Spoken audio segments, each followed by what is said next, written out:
name's Andre Van Emeren, Managing Director at the Centre for Building Better Community and one of the co-hosts of the Create Conference, bringing community development and business together towards the creation of a flourishing world. And with me, I have Andrea Candiaco.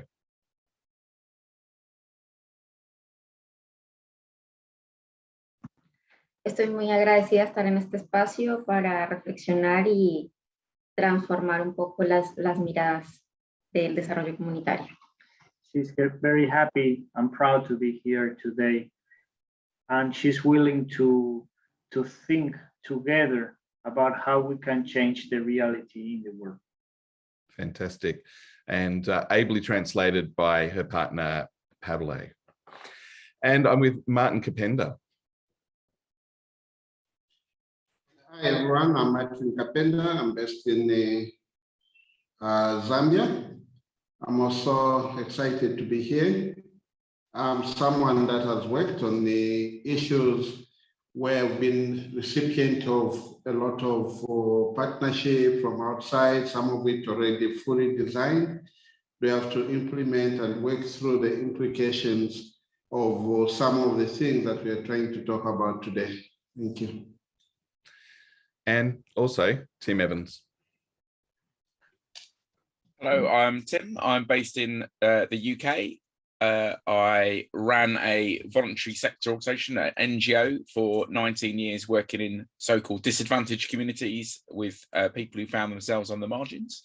And now I help do training and equipping and alongside of churches and community organisations that want to build community in those communities.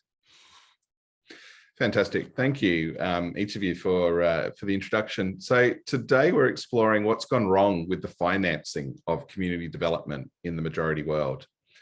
The whole notion of disempowering good intentions is one of the major issues we're seeking to address in the Create Conference, which is happening next June in Poland.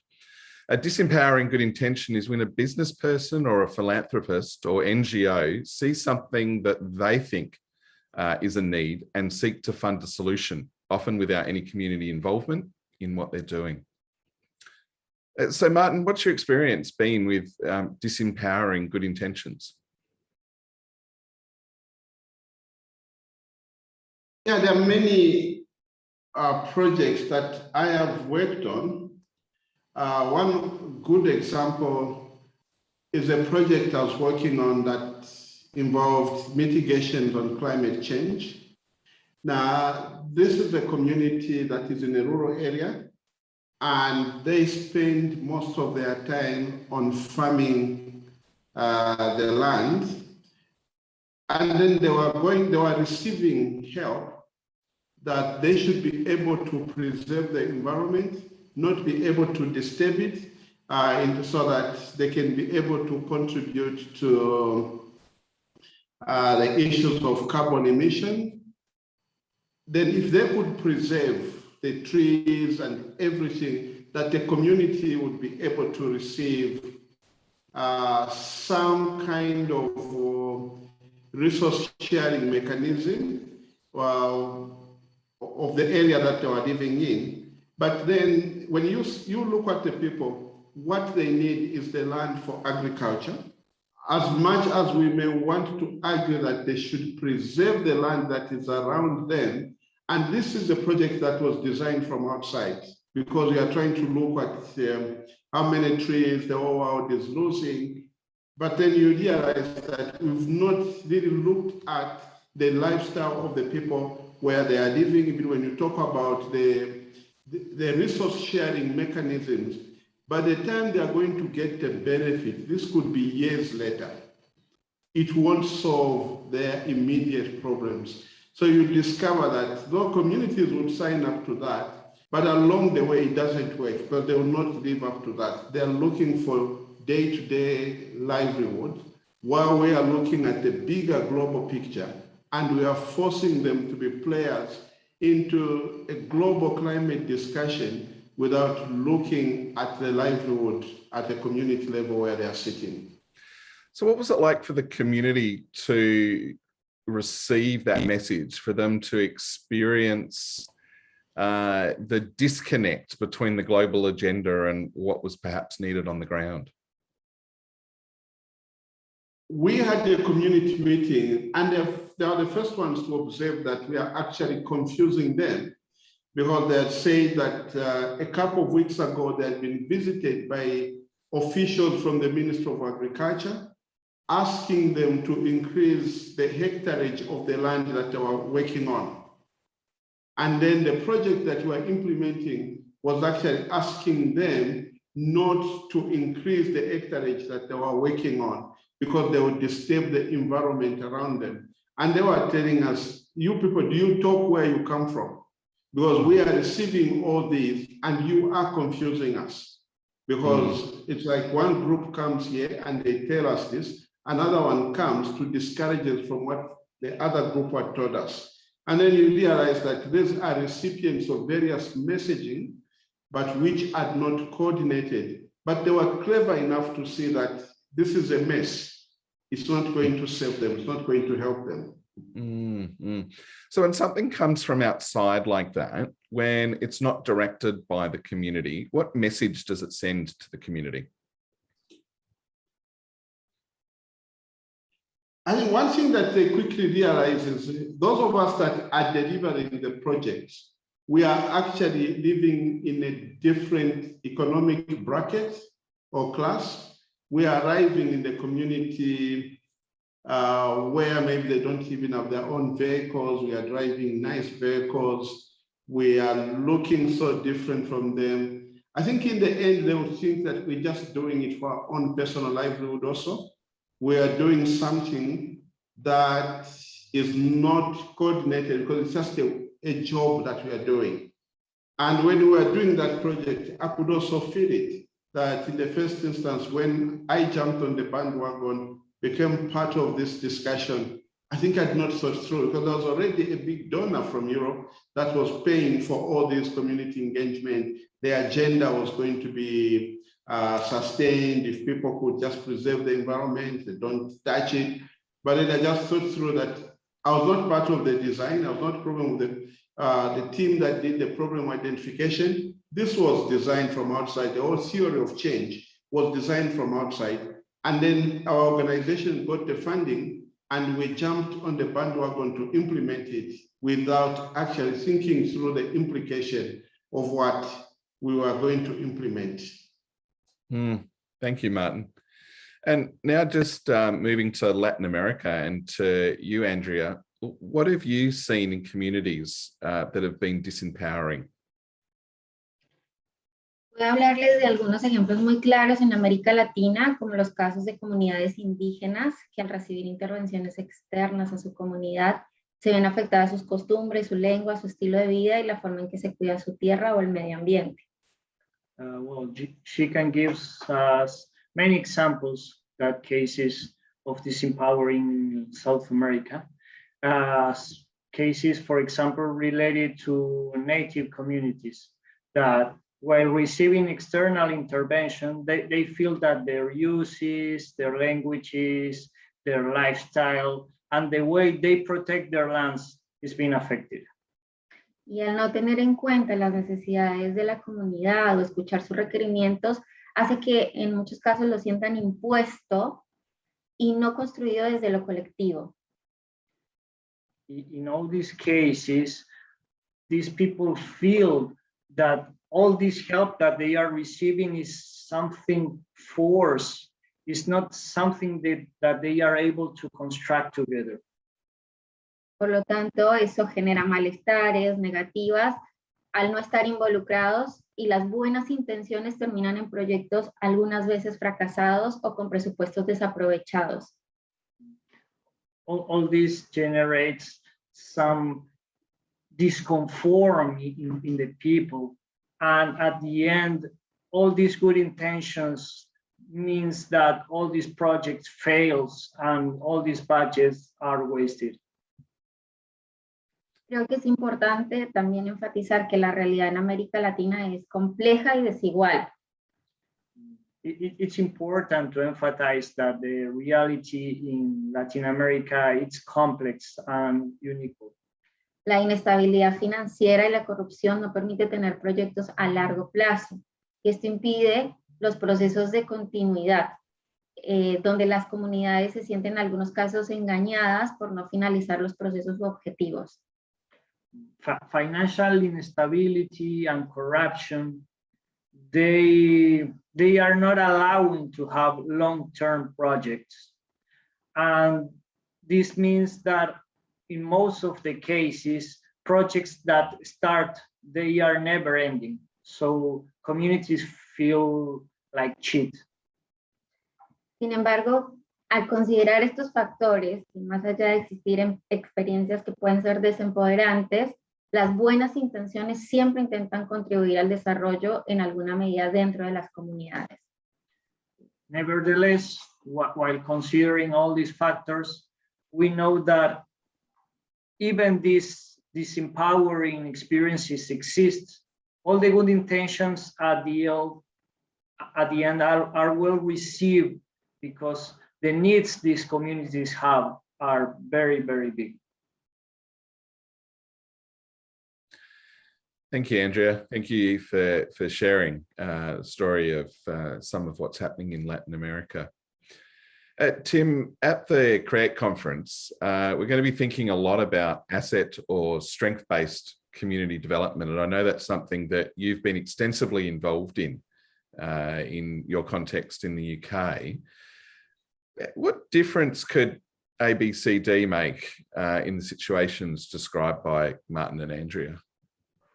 Yeah, so I think they were powerful stories, weren't they, in terms of the impacts that people feel. So here's a couple of thoughts. One analogy I use is that really resonated when Martin talked about what it's like to have people come from the outside, is the analogy of an egg.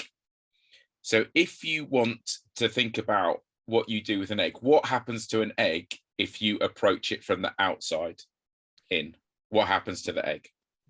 It gets squashed, crushed, cracked, etc. Right? What happens if you approach an egg from the inside out? New life is born.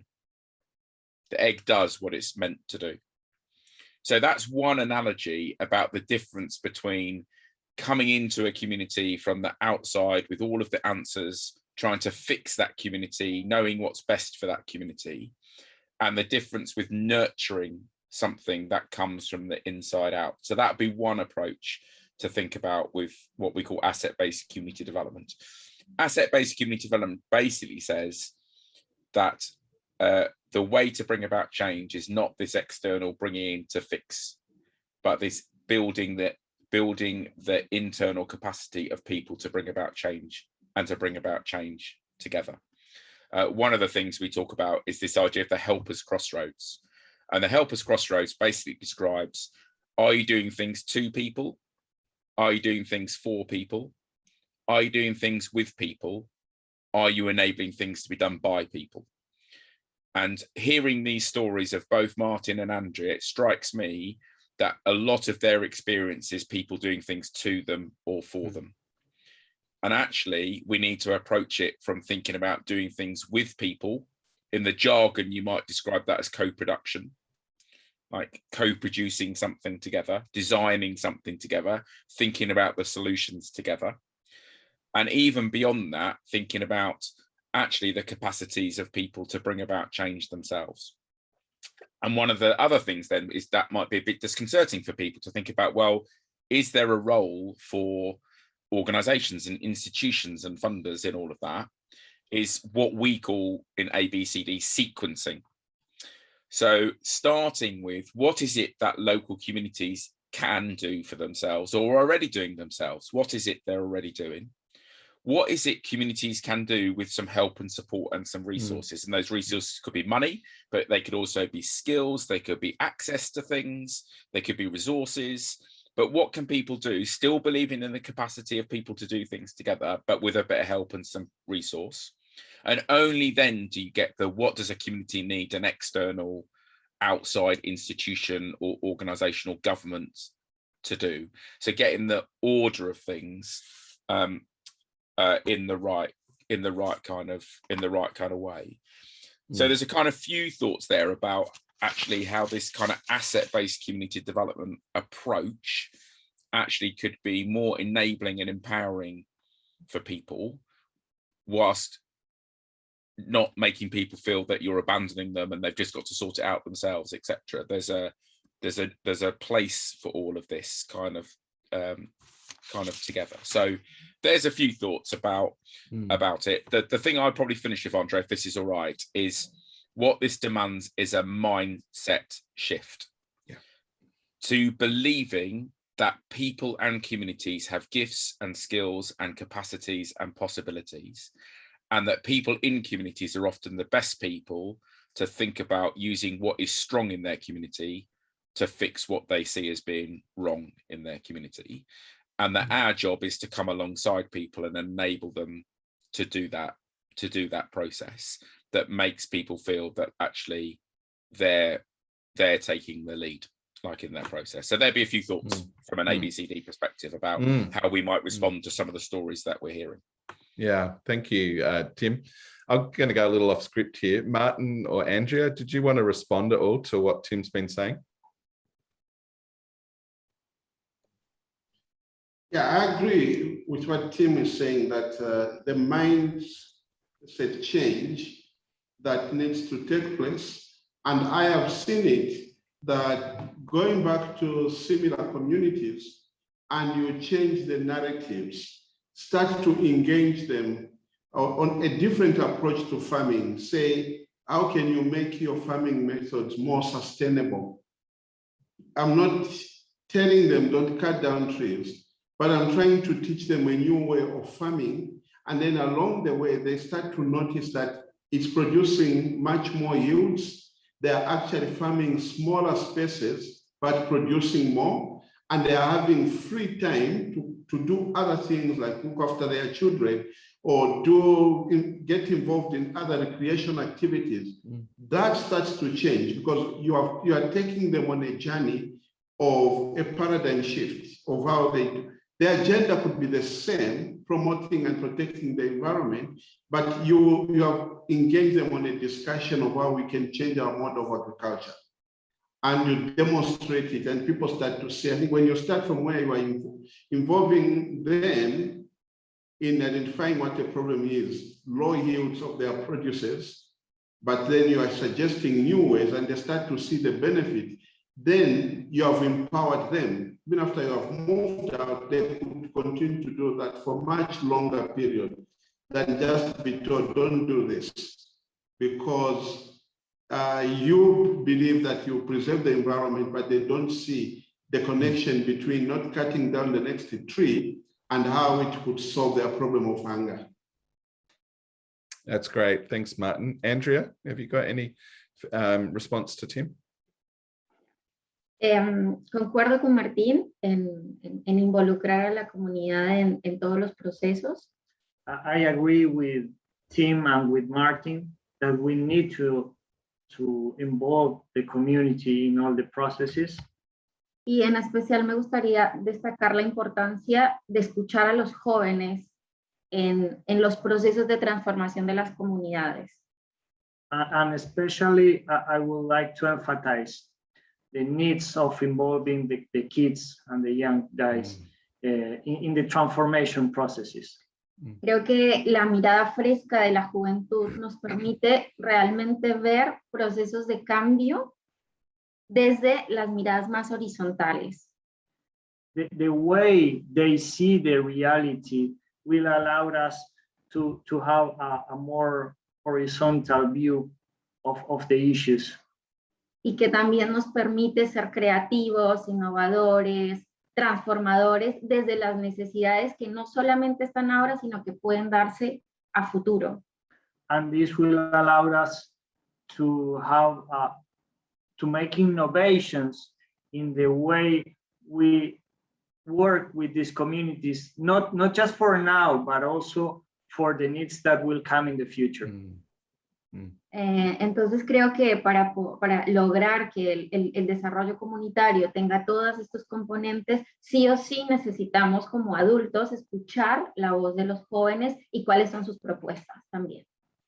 So in order to succeed, we need to involve the youngs and the small ones to be able to succeed. Fantastic. Thank you, Andrea and Pablo, Martin and Tim. Of course, this is just the start of the conversation. But if something you've heard today has sparked your interest, then tune into our first Create conference webinar, which will be happening on the 26th of November. You can register at www.create-conference.net, and you'll get an email with the Zoom link and the details for your time zone. And of course, on the website, you can find out more information about the conference and register for your involvement. So thanks for watching, and we look forward to connecting with you soon.